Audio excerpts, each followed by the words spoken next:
Ram has 100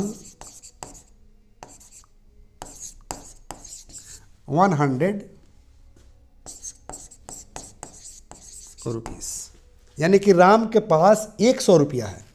लेकिन ये कहा जाए कि राम के पास 100 रुपया कम है, तो पता नहीं चल रहा ना कि है कितना, क्योंकि ये बता रहा है कि जो कम है उसकी चर्चा कर रहा है, कितना है वो नहीं बता रहा है। तो क्या कहेंगे, राम इज शॉर्ट बाई 100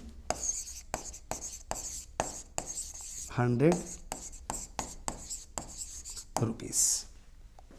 इसका मतलब है कि राम के पास 100 रुपया कम है, चूंकि शॉर्ट बाई लग गया, कितना है ये पता नहीं है, सिर्फ ये पता चल रहा है कि 100 रुपया कम है। जैसे सपोज आपसे कोई कहे कि मेरे पास 5 रुपया कम है, उसके पास है कितना ये पता चल रहा है, नहीं पता चल रहा है। लेकिन कोई कहे कि मेरे पास 5 रुपया है, तो पता चल रहा है ना कि कितना पैसा है उसके पास। तो हैव से ऑनरशिप का बोध होता है। जो आपके पास है, पता चल रहा है कि मेरे पास 100 रुपया है, मेरे पास 200 रुपया है, मेरे पास 1 लाख रुपया है, मेरे पास 1 करोड़ रुपया है, मेरे पास 1 मिलियन रुपया है, तो यहाँ पर हम हैव का प्रयोग करते हैं। लेकिन यही कहा जाए कि मेरे पास 2 रुपया कम है, मेरे पास 50 पैसा कम है, मेरे पास 1 लाख कम है, मेरे पास 1000 कम है, 1 करोड़ कम है, तो यहाँ पर हम टेंस के अनुसार इज आर एम का प्रयोग करेंगे, उसके बाद शॉर्ट बाई का प्रयोग करेंगे, और बाद में अमाउंट या संख्या जो है उसको हम जिक्र कर देंगे। मेरे ख्याल से सबका कंसेप्ट क्लियर हो गया कि मेरे पास 10 रुपया कम है, यानी कि कम रहे तो कैसे सेंटेंस बोलेंगे इंग्लिश में, और मेरे पास 10 रुपया है तो इंग्लिश में कैसे बोलेंगे। ओके, अब आइए देखते हैं। कहा जाए कि मेरे पास 10 रुपया अधिक है, 10 रुपया ज्यादा है, तब क्या करेंगे। तो याद रखना है, शॉर्ट के जगह पर कर देंगे एक्सेस। एक्सेस मतलब होता है ज्यादा। क्या कहते हैं, तुम बहुत एक्सेस बोल रहे हो, यानी कि तुम बहुत ज्यादा बोल रहे हो, अब बहुत एक्सेस हो गया, अब हम बर्दाश्त नहीं करेंगे। तो एक्सेस मतलब होता है ज्यादा, अधिक। अब आपको इंग्लिश में बोलना होगा कि मेरे पास 10 रुपया अधिक है, मेरे पास 10 रुपया अधिक है। चूंकि कम वाले तो हम लोग पढ़ चुके, यहां पढ़ रहे हैं हम लोग अधिक, एक्सेस। तो मेरे पास 10 रुपया अधिक है, तो कहेंगे आई एम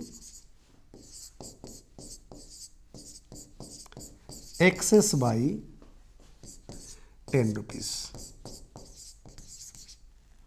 यानी कि याद रखना है, कम होगा तो शॉर्ट बाई, और ज्यादा होगा तो एक्सेस बाई, और एक्यूरेट होगा तो हैज और है।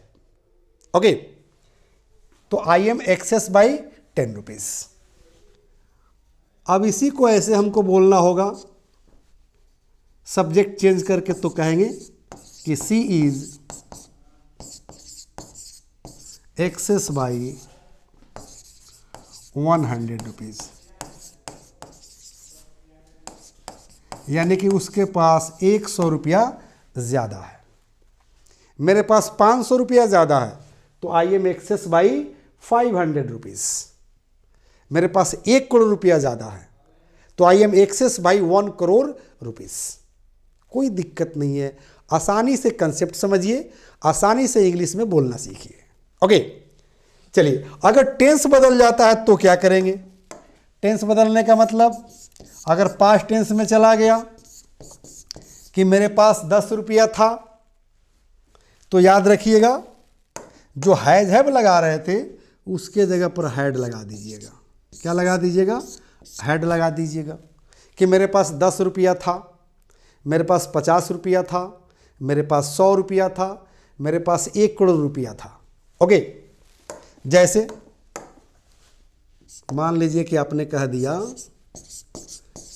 मेरे पास 10 रुपया था, तो क्या कहेंगे, आई हैड। चूंकि हैड लगाएंगे ना, चूंकि हैड का मतलब होता है था, थे, तो कहेंगे कि आई हैड 10 रुपीज। इसका मतलब हुआ कि मेरे पास 10 रुपया था। लेकिन यही अगर कहना हो आपको कि मेरे पास 10 रुपया कम था। The first step towards achieving your dreams is having the right coach. Get the best education with English Plus by Sanjeev Sivaneer and make your spoken English dreams come true. Download the app now.